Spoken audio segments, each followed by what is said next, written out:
Si Kristo ay naging dukha upang tayo'y managana sa bigay niyang pagpapala.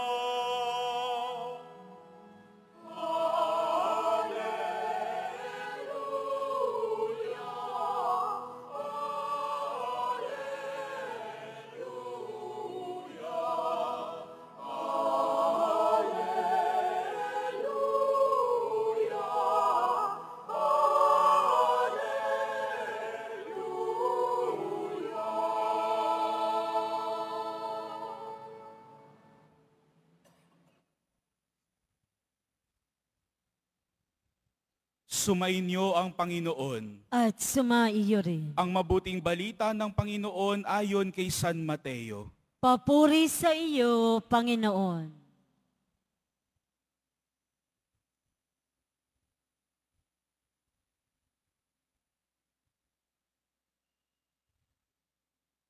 Noong panahong iyon, sinabi ni Jesus sa kanyang mga alagad, walang makapaglilingkod ng sabay sa dalawang Panginoon, sapagkat kapopootan niya ang isa at iibigin ang ikalawa. Paglilingkuran ng tapat ang isa at hahamakin ang ikalawa. Hindi kayo makapaglilingkod ng sabay sa Diyos at sa kayamanan. Kaya't sinasabi ko sa inyo, huwag kayong mabagabag tungkol sa pagkain at inumin na kailangan ninyo upang mabuhay, o tungkol sa damit na kailangan ng inyong katawan. Hindi ba't ang buhay ay higit na mahalaga kaysa pagkain at ang katawan kaysa panamit? Masdan ninyo ang mga ibon, hindi sila naghahasik ni nag-aani o kaya'y nagtitipon sa banga.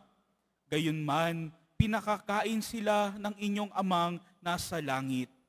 Hindi ba't higit kayong mahalaga kaysa mga ibon? Sino sa inyo ang makapagpapahaba ng kanyang buhay ng kahit isang oras sa pamamagitan ng kanyang pagkabalisa? At bakit kayo nababagabag tungkol sa pananamit? Isipin ninyo kung paano sumisibol ang mga bulaklak sa parang. Hindi sila nagpapagal ni humahabi man. Ngunit ito ang sasabihin ko sa inyo, maging si Solomon ay hindi nakapagsuot ng kasing ganda ng isa sa mga bulaklak na ito. Bagamat napakariringal ang mga damit niya. Kung ang mga damo sa kabukiran na buhay ngayon at kinabukasay iginagatong sa kalan, ay dinaramtan ng Diyos, kayo pa kaya? Kay liit ng pananalig ninyo sa Kanya, kaya't huwag kayong mabalisa tungkol sa inyong kakainin, iinumin o daramtin, sapagkat ang mga bagay na ito ang kinahuhumalingan ng mga taong wala pang pananalig sa Diyos. Alam ng inyong amang nasa langit na kailangan ninyo ang lahat ng ito. Ngunit pag sumikapin ninyo ng higit sa lahat ang pagharian kayo ng Diyos at mamuhay ng ayon sa kanyang kalooban at ipagkakaloob niya ang lahat ng kailangan ninyo. Kaya huwag ninyong ikababahala ang para sa araw ng bukas. Saka na ninyo harapin kapag ito'y dumating. Sapat na sa bawat araw ang kanyang mga suliranin. Ang mabuting balita ng Panginoon. Pinupuri ka namin, Panginoong Hesukristo. Magsiupo mo na ang lahat.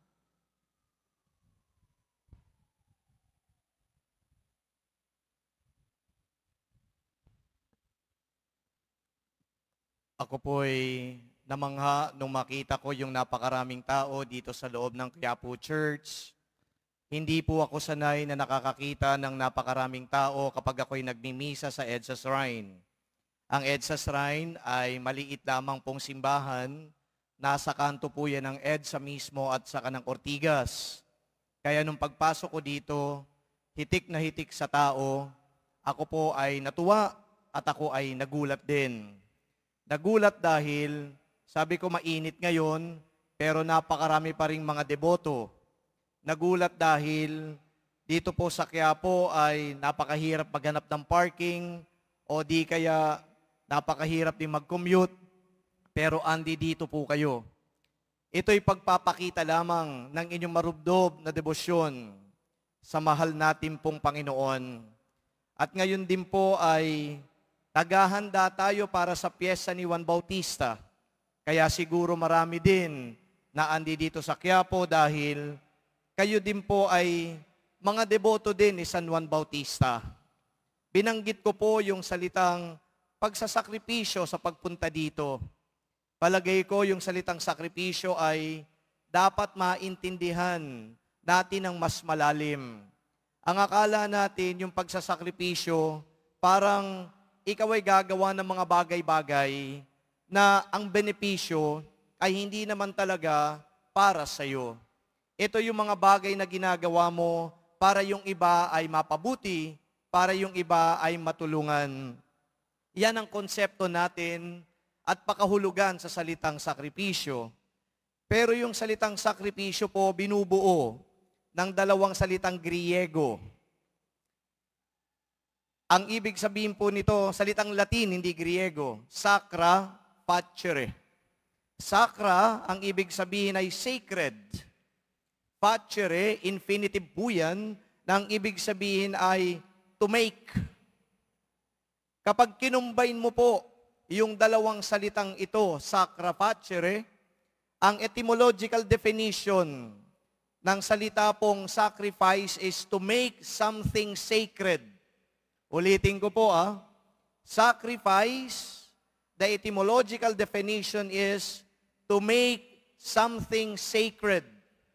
Ano po ba ang sagrado sa ginagawa po ninyo?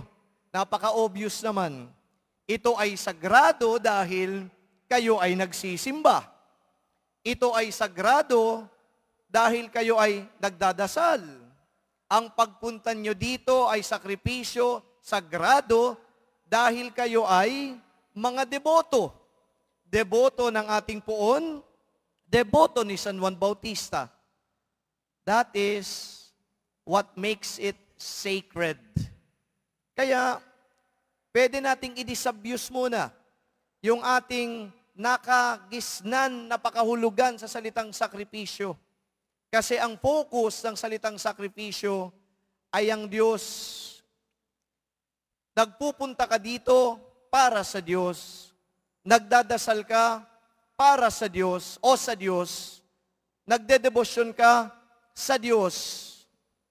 Sacrifice is focused on the divine. It is not so much focused on what you do. It is not so much focused on you, but focused on the Lord. Kasi siya yung pinag-aalayan mo ng dasal. Kasi siya ang dinadayo mo dito sa Quiapo. Kasi siya yung pinag-aalayan mo ng iyong debosyon. Kasi siya yung ginagawan mo ng mga bagay-bagay na kahit mahirap para sa iyo, iniaalay mo para sa Kanya. That is the meaning of sacrifice. And you know what, brothers and sisters? When we speak of sacrifice along that line, para sa Diyos, pumasok ko yung banal na ebanghelyo. Sinabi dito ng Panginoon, bakit naman kayo mababalisa? Bakit kayo laging maghahanap ng pagkain, pera, damit? Ang lahat naman ng yan, ipagkakaloob sa inyo ng poong may kapal. God provides. Yun po yung tumatakagad sa isip ko nung napakinggan ko yung uling bahagi ng banal na ebanghelyo. God provides. Yung pagpunta ninyo dito, hindi na sayang. Yung pagkasakripisyo ninyo, pagdedebosyon ninyo, hindi na sayang. Bakit? Yung pinuntahan ninyo, yung isang poon kung saan kayo ay deboto, sabi sa proklamasyon ng banal na ebanghelyo, He provides. And so therefore, don't be anxious. When you are here, Fill your hearts with joy because God provides. Napagod kayo sa pagpunta dito, medyo mainit sa loob ng simbahan, don't fret. Don't be anxious. God provides. Hindi po nasayang ang pagpunta ninyo dito sa Quiapo. Dahil tumanggap kayo ngayon, hindi lamang ng napakalinaw at magandang mensahe, kundi tumanggap na kayo ngayon, ano man ang hinihiling ninyo. Because the gospel also tells us, God knows what you need. And God does not only know what you need, God also gives what you need. Tandaan ninyo maigi yan. Alam ng Diyos kung ano ang pangangailangan ninyo, pero ang Diyos hindi lamang nakakaalam, bagkus gumagawa pa ng paraan para maipagkaloob sa inyo ang inyong pangangailangan. No more anxiety. No more pressures. No more difficulties and challenges because God provides. Pero alam ninyo, kahit na ina-assure tayo na that God provides, may mga paminsan-minsan na ang feeling natin, nasaan yung pino-provide? Nasaan yung ibinibigay? Bakit ganito pa rin ang aking kalagayan? Ilang beses na ako nagpabalik-balik dito sa simbahang ito, kahit sampamang simbahan, nagdadasal, nagsasakripisyo, bakit wala pa rin? Ang dami ho, na ganyan siguro ang tanong sa sarili, bakit wala pa rin? Kung nagbibigay naman pala, dapat dagdagan natin yung ating kaalaman. Bakit wala pa rin? Sapagkat hindi naman magkakaloob sa araw at oras na gusto mo lang. Ika nga, ang Diyos ang magdidikta at magdidesisyon, kailan ba dapat dumating sa iyo yung hinihiling mo.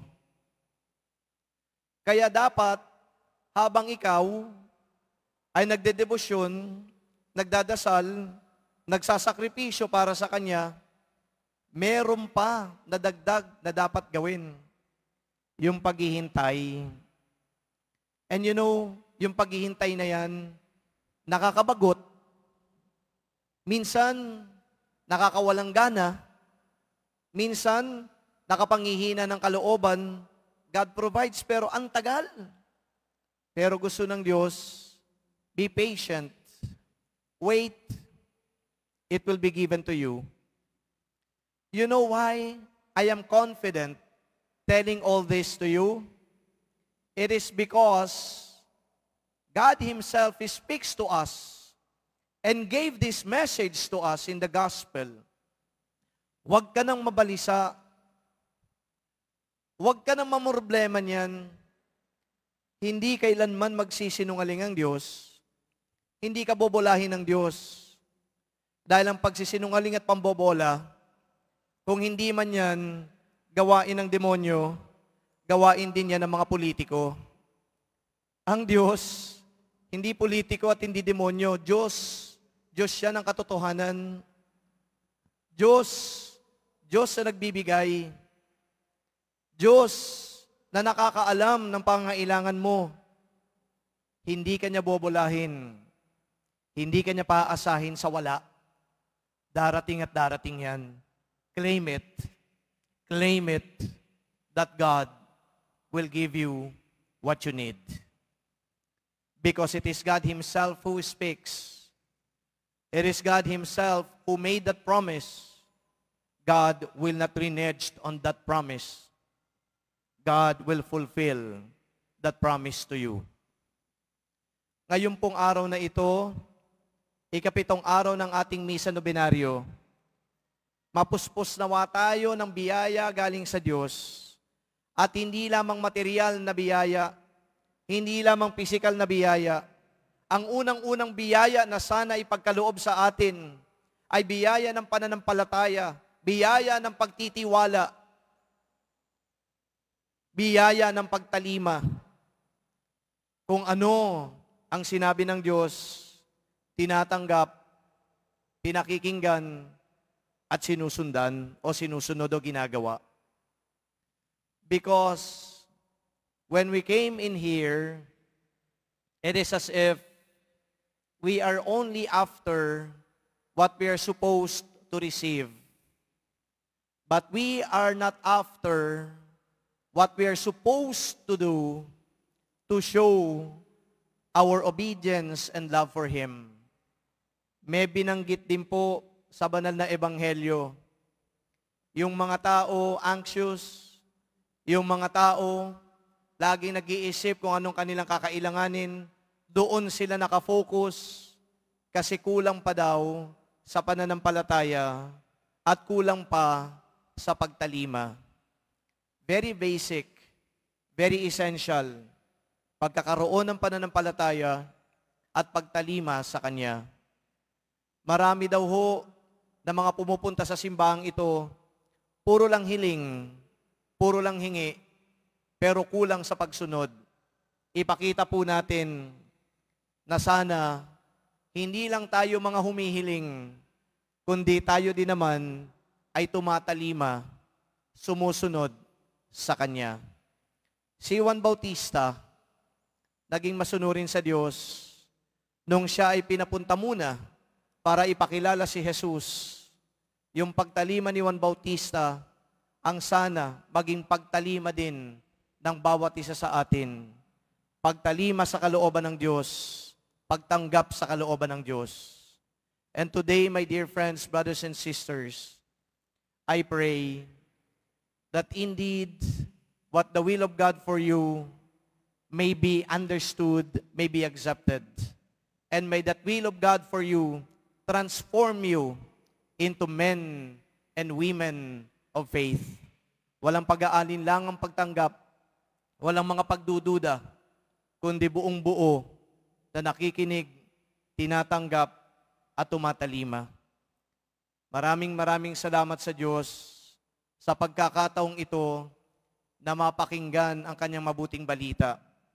At nawa ang mabuting balitang ito, hindi lamang magbigay ng lakas ng loob sa inyo, kundi ito ay magbigay din sa inyo ng pagkakataon para lubos-lubos pa nating mahalin at tanggapin ng Diyos. Hindi man sa lahat ng oras na kukuha ninyo ang inyong pangailangan, I will repeat it once more. Please wait because God will provide. Please be patient because God will not turn His back on you. May Saint John the Baptist, our patron, also intercede for us so that whatever may be good for all of us may be provided by the Lord. Amen.